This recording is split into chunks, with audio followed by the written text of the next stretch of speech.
अस्सलाम वालेकुम स्टूडेंट्स, अल्हम्दुलिल्लाह आप लोग खैरियत से होंगे इंशाल्लाह। आज का हमारा 6th सेशन है। हमारा न्यू टॉपिक है, ये हमने टॉपिक पहले नहीं किया हुआ, so be very much concentrative about the session today. हमारा टॉपिक है मेजर्स ऑफ सेंट्रल टेंडेंसी। ठीक है, यहाँ पे हमारा जो कोर्स आउटलाइन है उसमें हमारा ये टॉपिक गिवन है, और यहाँ पे जो हमारा थोड़ा सा ये रिसर्च मेथोडोलॉजी का जो कोर्स है वो थोड़ा सा स्टैटिस्टिकल हो गया। ठीक है, हम लोग स्टैटिस्टिक्स की चीज़ें पढ़ेंगे।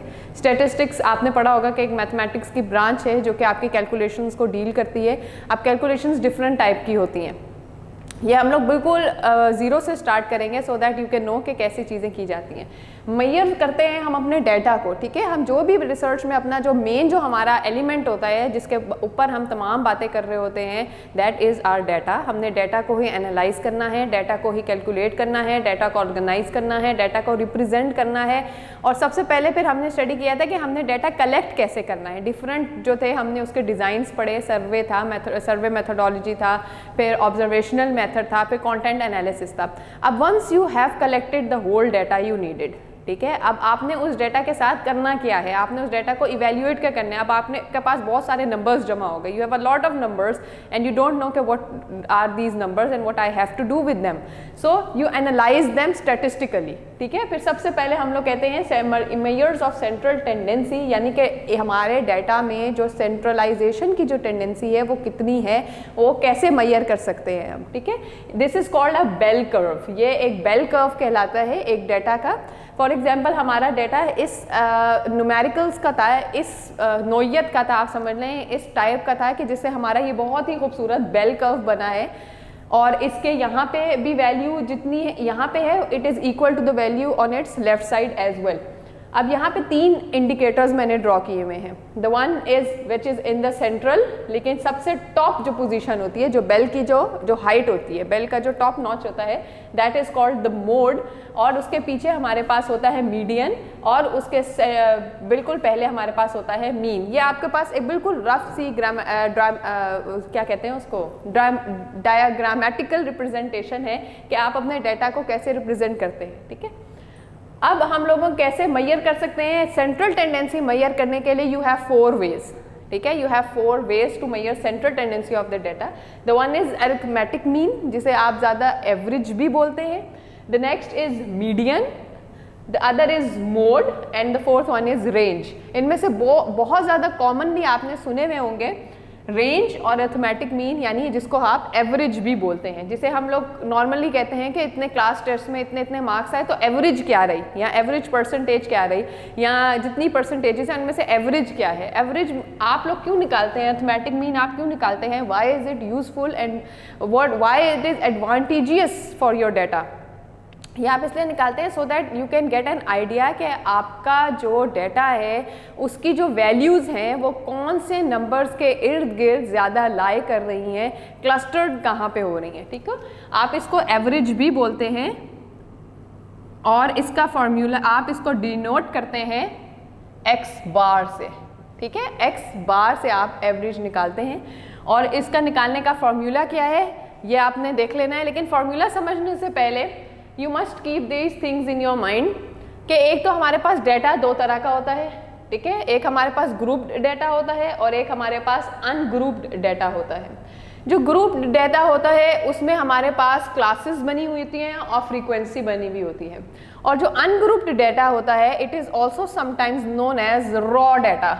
वो बस आपके पास नंबर्स ही जमा हुए होते हैं, बहुत सारे नंबर्स जमा हुए होते हैं, और उसमें कोई क्लासिफिकेशन नहीं की गई होती। जबकि ग्रुप डाटा में आपके पास क्लासिफिकेशन की गई होती है। क्लासिफिकेशन क्या मतलब, यानी क्लासेस बनाई जाती हैं, फिर क्लासेस के बाद टेली बार्स ड्रॉ की जाती हैं, और फिर टेली बार्स के बाद उसकी फ्रीक्वेंसी ड्रॉ की जाती है। Frequency means how many times a thing is happening, right. It looks like this, group data looks like this. यहाँ पे आपकी क्लासेस होती हैं, ठीक है, कि number of classes from 2 to 4, the next is from 5 to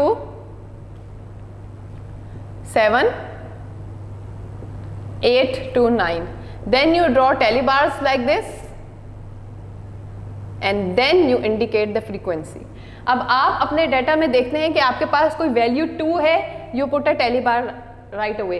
then आपके पास कोई डाटा में 6 वैल्यू आ जाती है, आप नोट करेंगे कि 6 वैल्यू किस क्लास में लाई करेगी, इस क्लास में लाई करेगी, आप इधर टेली बार लगा देते हैं। फिर आपके पास वैल्यू आ जाती है 9, आप इधर लगा देते हैं। सो आप आपके पास जो बहुत ये फॉर एग्जांपल 54 नंबर्स आपके पास मौजूद थे, आप उसको देखते देखते आपने टेली बार्स ऐसे पुट करते गए, टेली बार्स पुट करते गए, तो फिर आपको पता चलता गया कि आपकी वो वाली वैल्यूज कौन सी क्लास में लाई करेगी। ठीक है, अब जब आपके पास 4 टेली बार्स हो गई तो जो 5th टेली बार है वो हम उसको क्रॉस कर देते हैं लाइक दिस, ताकि वो एक सेट बन जाए।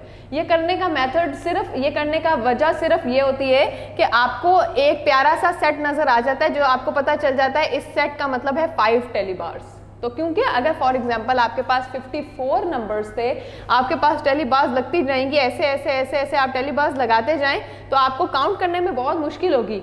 You are human, you have eyesight, आपकी आई साइट ब्लर हो सकती है, आपकी आई साइट इधर उधर हो सकती है, आप फिर एरर आ सकता है इसकी काउंटिंग में। ठीक है, that is why what we do, we make the sets of 5 and 5, 1 2 3 4 5 को कट कर दिया, 1 2 3 4 5, 1 2 3 4 5।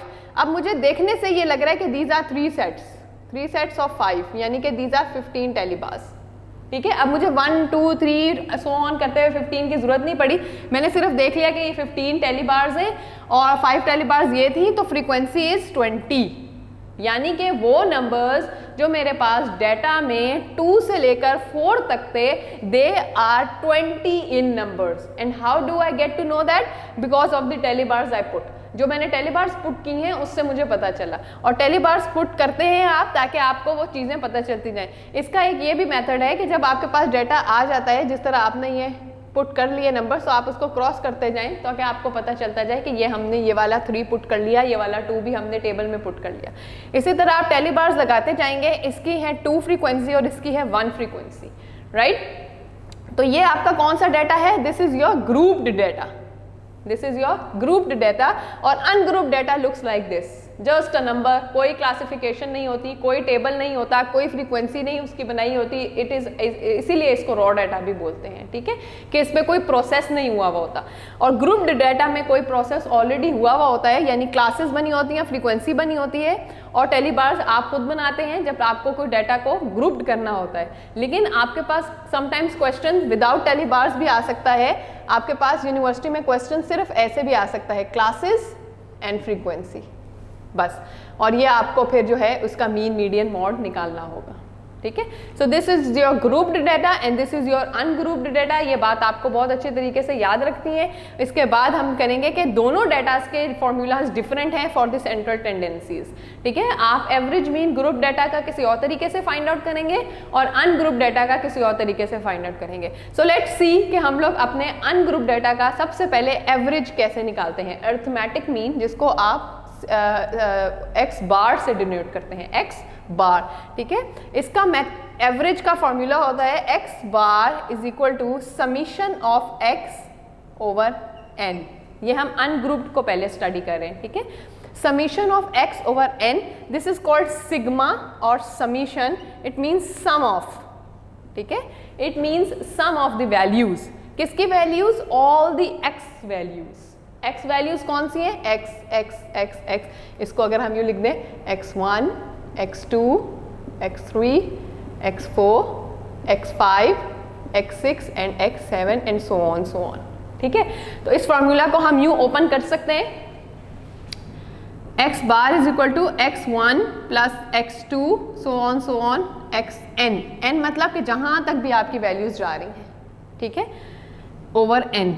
n is number of items in your data, number of values। अब आपने values में और number of values में confuse नहीं होना, ये आपकी values है। ठीक है, और n है आपका number of values, कि आपके पास values कितने नंबर में है? 1 2 3 4 5 6 7। your number of values is 7, यानी x bar is equal to, आप ये सब लिखेंगे 2 plus 3 plus 5 plus 6 plus 7 plus 2 plus 4 over number of values 1 2 3 4 5 6 7, यानी number of items in your data या number of values in your data over 7। ठीक है, फिर मैं इसको यहाँ लिख रही हूँ so that you can see X bar is equal to, यहाँ पे उसका जो भी सम आएगा divided by 7, X bar is equal to, इसको कर लेते हैं कि इसका क्या सम आएगा। 2 + 3 + 5 + 6 + 7 + 2 + 4 = 29. 29. Now divided by 7, 29 divided by 7 = 4.15. क्योंकि बहुत छोटा हमारे पास डाटा था, छोटी छोटी वैल्यूज़ का, इसलिए हमारे पास एवरेज भी बहुत छोटा सा है, ठीक है। तो this is how you calculate your average. 4.15 आपके पास एवरेज आ गई, यानी कि मीन आ गया, ठीक है। एवरेज से भी आपको क्वेश्चन पूछा जा सकता है और आपको मीन से भी क्वेश्चन पूछा जा सकता है। बोथ सेम केसेस हैं, आपने कंफ्यूज नहीं होना। अगर आपसे एवरेज पूछा जाए तो भी आपने ये वाला फॉर्मूला पुट करना है, और अगर मीन पूछा जाए तो भी आपने अनग्रुप्ड के लिए यही फॉर्मूला पुट करना है। So this is how you calculate mean for your ungrouped data. आपने अनग्रुप्ड डाटा की फर्स्ट सेंट्रल टेंडेंसी जो है वो डन कर ली है, यानी कि you know that how to find out X bar, ठीक है। आपने मीन कैसे फाइंड आउट कर लिया अनग्रुप डाटा का। पहले हम सेंट्रल टेंडेंसीज जो हैं वो सारी किसकी मेजर करेंगे, अनग्रुप्ड डाटा की। Then we will move on to the grouped data, ताकि अब बीच में कोई कंफ्यूजन ना हो और कोई भी ऐसी चीज़ ना हो जो कि आप लोगों की मिक्सअप हो जाए। अब नेक्स्ट है हमारे पास मीडियन, ठीक है।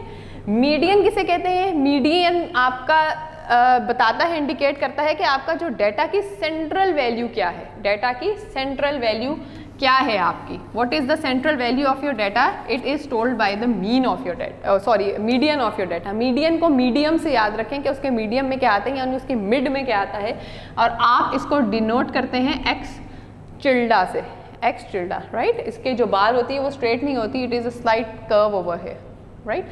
अब मीडियन अनग्रुप्ड डाटा का फाइंड आउट करना के 2 वेज हैं। 2 वेज इसलिए क्योंकि आपका जो अनग्रुप्ड डाटा है, it can be in your odd numbers, ठीक है। ऑड डाटा भी हो सकता है या फिर इवन भी हो सकता है। अब इवन और ऑड का क्या मतलब, यानी आपके पास जो नंबर ऑफ आइटम्स हैं, number of values in your data हैं, वो आपके पास ऑड नंबर इंडिकेट कर सकती हैं, या नंबर ऑफ वैल्यूज आपके पास इवन नंबर इंडिकेट कर सकती हैं। जैसे कि हमारे पास ये 7 था, n was 7, n is equal to 7, तो 7 is an odd number और even number, आप इसको डिसाइड करते हैं। जब आपने डिसाइड कर लिया कि 7 is my odd number, तो आपने कौन सा फॉर्मूला पुट करना है मीडियम का? ऑड डाटा के लिए जो यूज होता है। अगर इसमें एक और वैल्यू ऐड हो जाए तो ये 8 हो जाएंगी, और 8 आपका इवन नंबर होगा, तो आपने मीडियन के लिए कौन सा यूज करना है? वो वाला फॉर्मूला जो कि इवन डाटा के लिए यूज हो, ठीक है। ये 2 बातें हैं सेकंड स्टेप में। फर्स्ट स्टेप इसका ये है कि आपने सबसे पहले अनग्रुप्ड डाटा को वो करना है, ऑर्डर करना है, ऑर्डर करना है। अब ऑर्डर करने के भी 2 तरीके होते हैं, असेंडिंग या डिसेंडिंग, लेकिन आइडियल जो होता है वो असेंडिंग ही होता है, और आपने अपना डाटा असेंडिंग ऑर्डर में ऑर्डर करना है। Order of the data step 1, यानी मीडियन के कह लें आप वेरियस स्टेप में। सबसे पहले स्टेप तो ये है कि you order your data. Number 2, you check for odd and even, कि आपका डाटा ऑड है कि इवन है। And then 3, you apply formula for accordingly, apply formula accordingly, ठीक है। हमेशा याद रखें, देखिए अर्थमेटिक मीन के हमारे पास कोई स्टेप नहीं थे, ना हमने डाटा को डाटा को जज करना था कि ऑड है कि इवन है, ना हमने डाटा को जो है वो असेंडिंग या ऑर्डर में या डिसेंडिंग ऑर्डर में उसको सेट करना था। हमने सिर्फ उसकी वैल्यूज पुट करके n से हमने डिवाइड कर दिया, तो हमारे पास मीन आ जाना था। लेकिन मीडियम के वेरियस स्टेप्स हैं। स्टेप 1 है कि आपने अपने डाटा को ऑर्डर करना है। सबसे पहले अपने डाटा को ऑर्डर करें, यानी कि in your from the lowest to the highest. Ascending का क्या मतलब होता है? असेंड होना, ऊपर जाना, ठीक है। आपने बहुत बचपन में ये मैथ्स में किया होगा कि एक सीढ़ी से इंडिकेट करते थे कि दिस इज योर असेंडिंग, और इसके एंटोनिम में आपके पास डिसेंडिंग आता था, यानी नीचे आना। तो आपने असेंडिंग मतलब from lowest value to the highest value पे आपने जाना है, from the lowest to the highest. अब लोएस्ट वैल्यू क्या है? 2 है आपके पास, ठीक है। आप इसको अरेंज कर लें, ग्रुप डाटा और अनग्रुप डाटा को हम इरेज कर देते हैं so that we can get a space on the board. अब आप इसको अरेंज कर लें, 2, ठीक है। 2 हमने कट कर लिया। इसके बाद देखें 2 के बाद कौन सी बड़ी वैल्यू है, ज़रा हमने देखा तो 2 एक दफ़ा और आ गया, हमने दोबारा लिख दिया, ठीक है। नाउ सी 2 के बाद 3 है, देन 3 के बाद 4 है, देन हम आपके पास क्या है 6 है, 5 है, सॉरी 5 है, देन 6 है एंड देन 7। और फिर जब आपने असेंडिंग ऑर्डर में अपना डाटा और अरेंज कर लिया तो फिर आप एक दफ़ा काउंट कर लें कि आपने कोई वैल्यू मिस तो नहीं की। 1 2 3 4 5 6 7 और ये भी 7 थी, आपकी वैल्यूज़ भी 7 है। इट मीन्स कि आपने ऑर्डर वाला स्टेप तो है वो बिल्कुल ठीक कर लिया। ठीक है, आपने असेंडिंग ऑर्डर में अपने डाटा को अरेंज कर लिया। सबसे पहले जो अरेंजमेंट ऑफ द डाटा थी वो आपका स्टेप जो है वो डन हो गया। अब आप लोगों ने चेक करना है कि आपका डाटा इवन नंबर में लाया कर रहा है या ऑड नंबर में। ठीक है, यानी 1 2 3 4 5 6 7 नंबर है मेरी। नंबर ऑफ आइटम्स जो हैं वो कितनी है, नंबर ऑफ वैल्यूज़ या नंबर ऑफ एक्स कितनी है आपके पास, 7। और 7 क्या होता है, ऑड डाटा, ऑड है आपके पास। तो आपने डिसाइड कर लिया, ये वाला स्टेप भी हो गया कि मेरा जो डाटा है दैट इज़ ऑड। अब आपने अप्लाई करना है फॉर्मूला। अब इसका फॉर्मूला क्या है, जब ऑड डाटा होता है आपके पास तो सेंट्रल वैल्यू आपकी मीडियन होती है, सेंट्रल एक्स यानी सेंट्रल वैल्यू आपकी मीडियन होती है। क्योंकि जब ऑड डाटा हो गया आपके पास तो आपके पास डाटा 2 पार्ट्स में स्प्लिट करना बहुत इजी हो जाता है। आप काउंट करते हैं, ये देखें आपने सेट बना लिया 1 2 3 1 2 3, ठीक है, और ये जो सेंट्रल वैल्यू आपके पास निकल आती है दैट इज़ 4।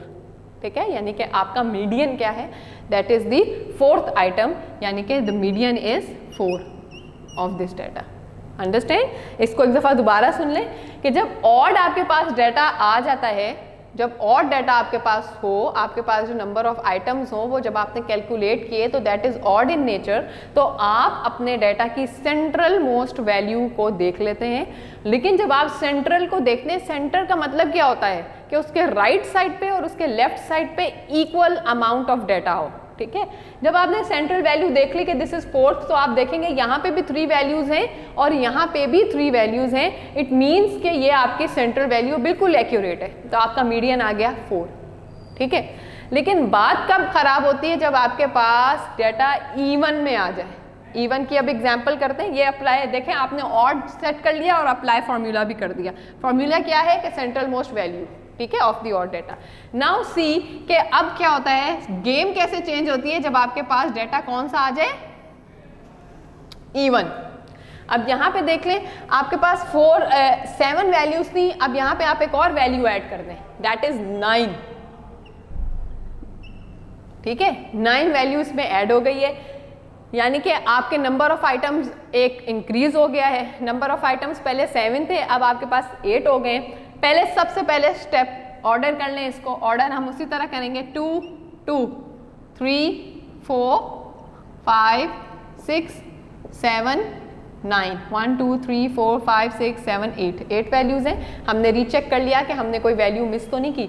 अब हमारा ये वाला स्टेप डन हो गया। दोबारा से order we have done. Now we will see के whether the data is in odd और even number. 1 2 3 4 5 6 7 8 number of items I have, यानी number of X is equal to 8। अब देखिए, अब मैं स्प्लिट नहीं कर सकती बीच में, डाटा कैसे स्प्लिट करूं। अगर मैं 4 को इंडिकेट करती हूँ कि 4 इज माय मीडियन, तो मेरे पास यहाँ पे 3 एक्सेस हैं और यहाँ पे मेरे पास 4 एक्सेस हैं, तो इट मीन्स कि मैंने अपने डाटा को सेंट्रल पोजीशन से कट सही तरह नहीं किया, यानी 4 जो है वो सेंट्रल वैल्यू पे लाइन नहीं कर रही। ठीक है, तो इसके लिए मुझे कोई और चीज़ चाहिए। इसके लिए हम लोग क्या करते हैं, इसका फॉर्मूला होता है x tilde is equal to n plus 1 over 2th item. ये ऑर्डिनल हम लोग लगाते हैं ना, 1st 2nd 3rd 4th 5th, जिस तरह ऐसे लगाते हैं 5th 6th 7th, ये आपका ऑर्डिनल डाटा होता है। तो इस मीन्स कि यहाँ से जो आपके पास जो वैल्यू निकलेगी वो वैल्यू आपकी मीडियन नहीं होगी, बल्कि वो आइटम आपका वैल्यू होगा। लेट्स सी कैसे, कि n क्या था आपके पास 8, ठीक है, 8 प्लस 1 ओवर 2, 8 प्लस 9, ठीक है, 9th आइटम। नहीं, यहाँ पे थोड़ी सी कंफ्यूजन है, लेट्स सी। मैं आपको ये दोबारा से करके दिखाती हूँ, ये मैं रेज करती हूँ ज़रा, ठीक है। हम लोग कर रहे हैं अनग्रुप डाटा के लिए। 1 2 3 4 5 6 7 8। मीडियन फॉर हम लोग अनग्रुप डाटा है तब मेजर करेंगे जब हमारे पास डाटा इवन नंबर में आ जाए। फॉर एग्जांपल हमारे पास नंबर ऑफ आइटम्स पहले 7 थे but now it is changed into 9, ठीक है। तो उसका क्या फॉर्मूला होता है कि सबसे पहला तो स्टेप वही है कि you have to arrange your data in ascending order, that is 2 2 3 4 5 6 7 and 9 और उसको रिकाउंट कर लें ताकि कंफर्म हो जाए आपके पास कि आपने कोई डाटा की वैल्यू मिस तो नहीं की। 1 2 3 4 5 6 7 8 1 2 3 4 5 6 7 8 तो आपने जो अपने डाटा की वैल्यू अरेंज की है वो बिल्कुल एक्यूरेट है, आपके पास डाटा की कोई भी वैल्यू मिस नहीं हुई। तो अब हमारे पास हमने देखा कि हमारे पास डाटा तो इवन है।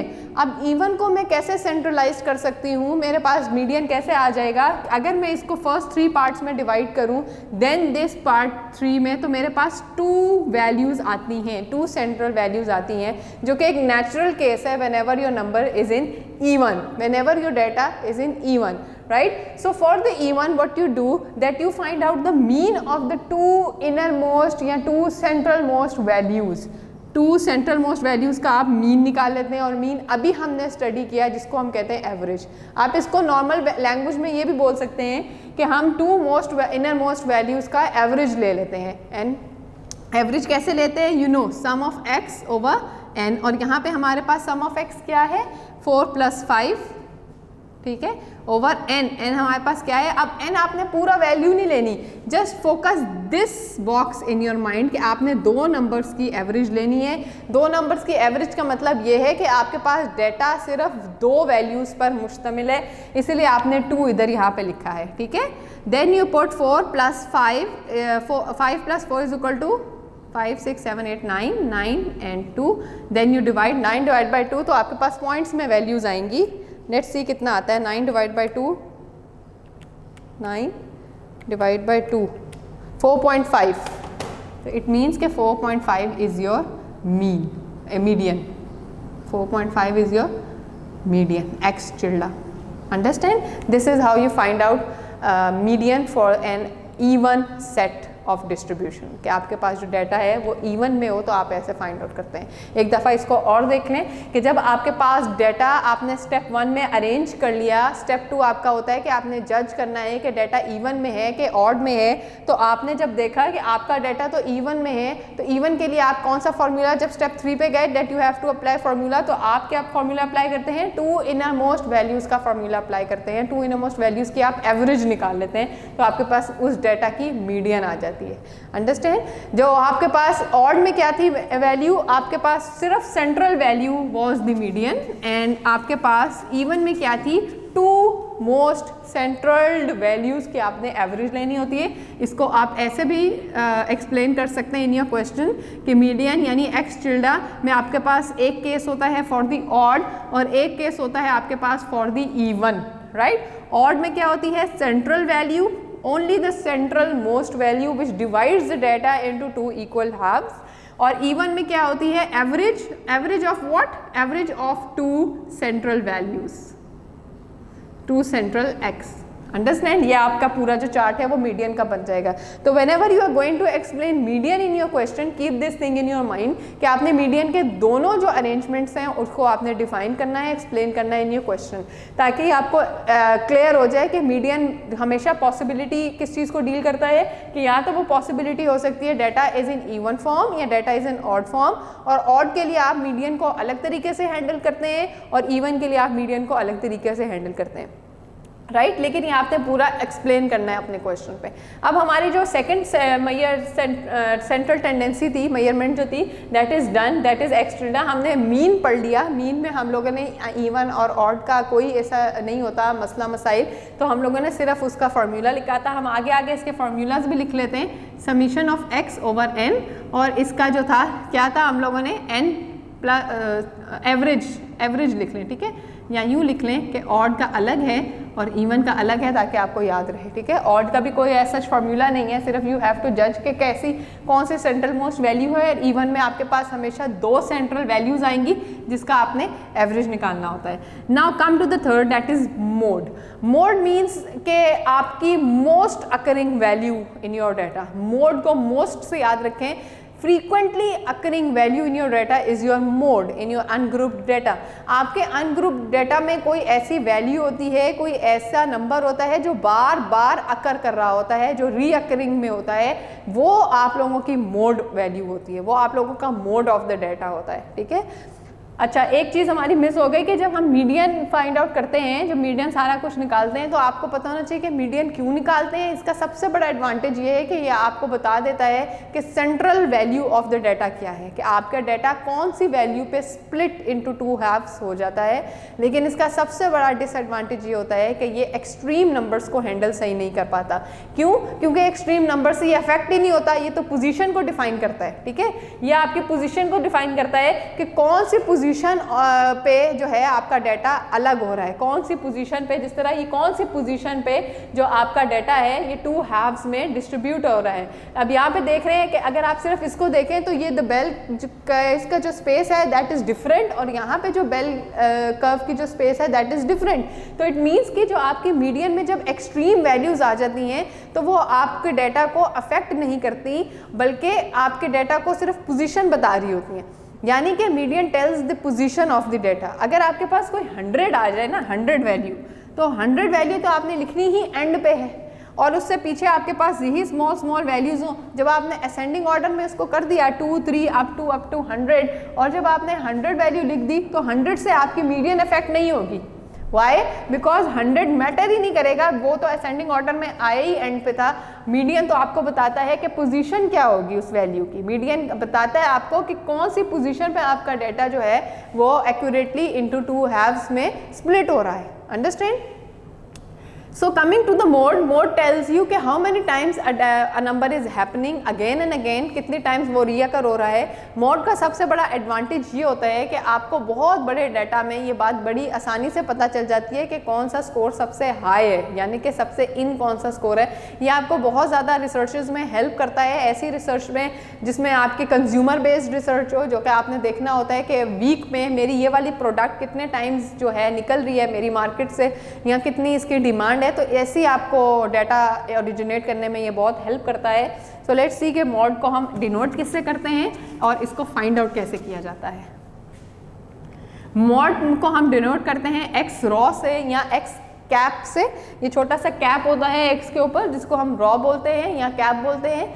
फिर हम लोग उसको फाइंड आउट करते हैं the most occurring value in your data. हमारे पास यही डाटा सेट है, इसी की एग्जांपल लेके चलते हैं। इसमें हमने चेक करना है कि कौन सी वैल्यू है जो बार बार अकर हो रही है, कौन सा ऐसा नंबर है जो बार बार हमारे डाटा में आ रहा है, जो कि हमारे पास 2 आ रहा है। ठीक है, अब 2 कितने टाइम्स आ रहा है, हमारा मॉड क्या है 2।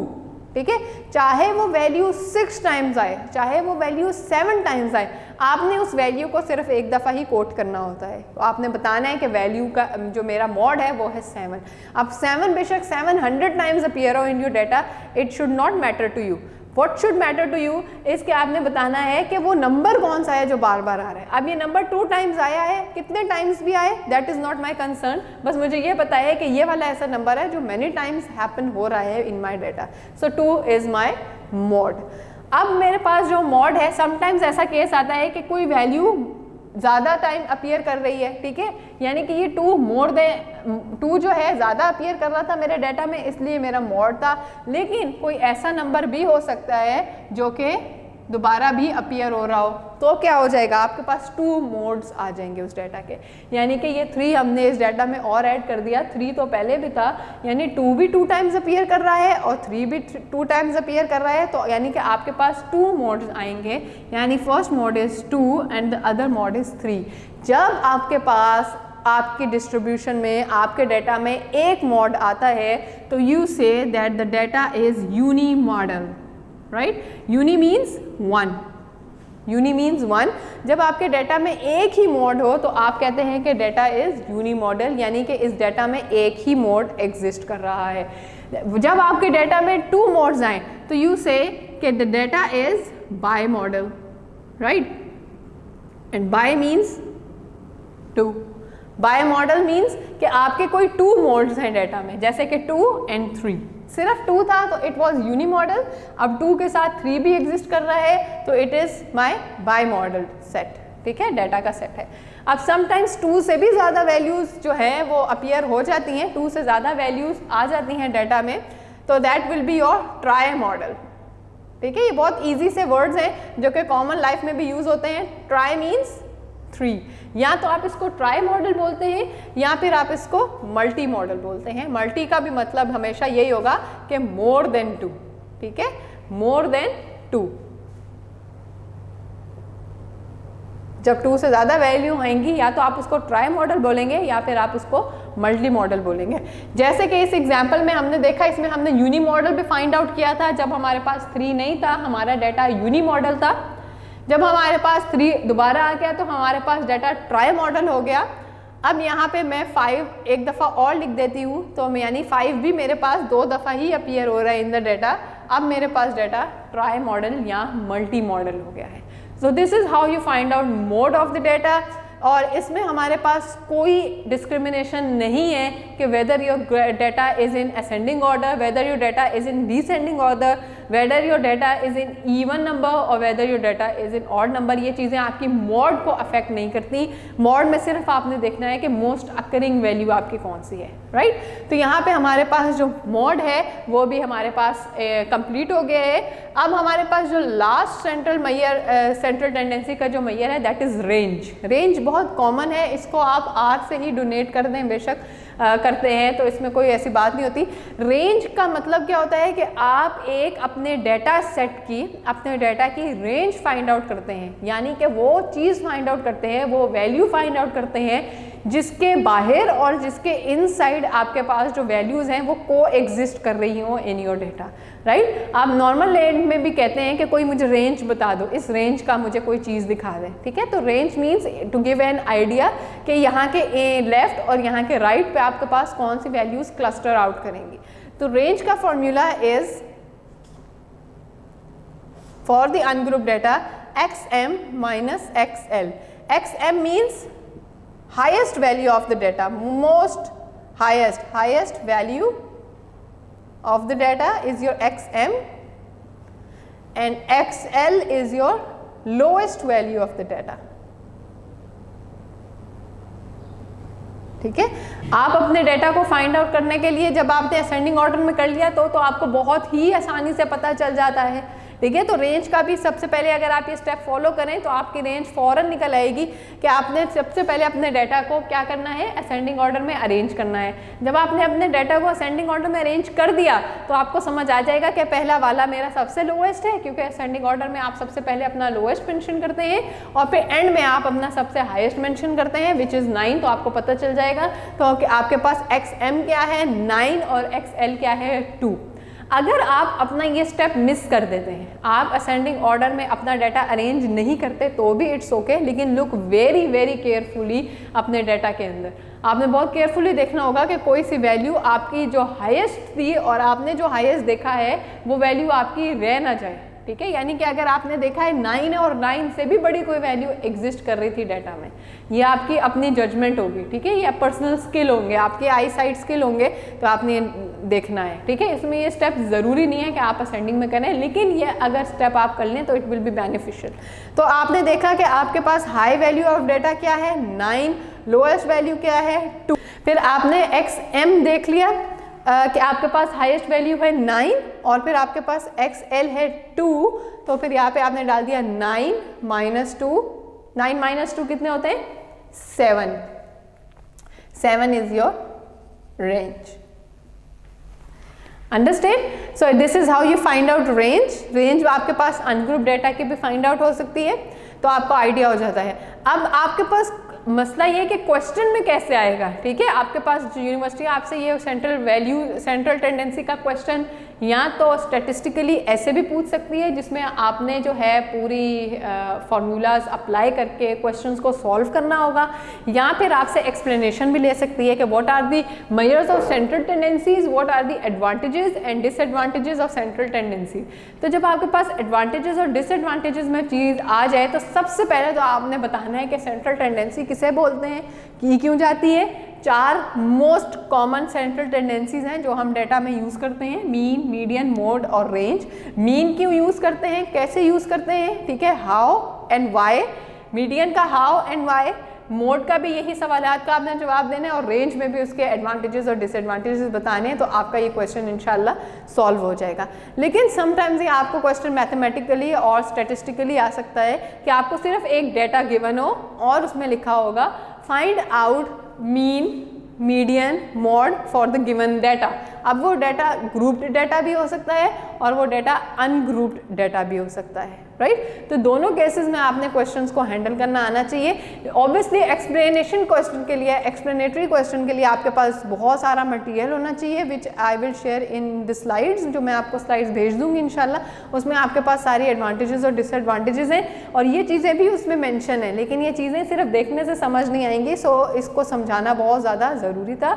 इस तरह हमने इन केसेस को सॉल्व किया है, कैसे डेटा से हम ये सारी टेंडेंसीज निकाल लेते हैं और क्यों निकालते हैं और किस वेज से निकालते हैं, राइट। तो ये दोनों तरीके से क्वेश्चन पूछा भी जा सकता है, तो आपको दोनों तरीक़ों से हैंडल करना भी आना चाहिए इंशाल्लाह। बाकी जो स्लाइड्स हैं इंशाल्लाह वो आपके पास ईमेल में कर दूंगी या व्हाट्सएप कर दूंगी। इसके अलावा कोई चीज़ आपको इन क्वेश्चन में अगर ना समझ आए तो do let me know, you can contact me by whatever means you are comfortable with. इंशाल्लाह हम नेक्स्ट सेशन में अपना यही वाली सेंट्रल टेंडेंसीज के जो मेजर्स हैं ग्रुप्ड डाटा में देखेंगे कि हम ग्रुप्ड डाटा में मीन कैसे फाइंड आउट करते हैं, मीडियन, मोड और रेंज कैसे फाइंड आउट करते हैं, ठीक है। टिल देन इंशाल्लाह स्टे सेफ, स्टे होम, इंशाल्लाह see you in the next session. अल्लाह हाफिज़।